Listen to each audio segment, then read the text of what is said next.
আইপ্যাকের বিরুদ্ধে বিস্ফোরক অভিযোগ করছেন বিরোধী দলনেতা শুভেন্দু অধিকারী। ভোটার তালিকা প্রভাবিত করছেন আইপ্যাকের কর্ণধার, এমনটাই দাবি তুলেছেন বিরোধী দলনেতা। আইপ্যাককে সরকারি সুবিধা দিচ্ছেন মমতা বন্দ্যোপাধ্যায়। সোশ্যাল মিডিয়ার তোপ শুভেন্দু অধিকারী। ডাব্লিউবিসিএস আধিকারিকদের সতর্ক পর্যন্ত করে দিয়েছেন শুভেন্দু অধিকারী।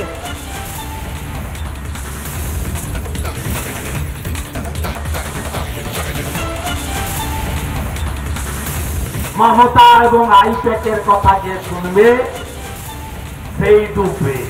আপনার আইপ্যাকের ওই চোর প্রতীক জয়ের স্বীকারক গুলিতে আপনি যা খুশি করে নেন, আপনার সঙ্গে ময়দানে দেখা হবে।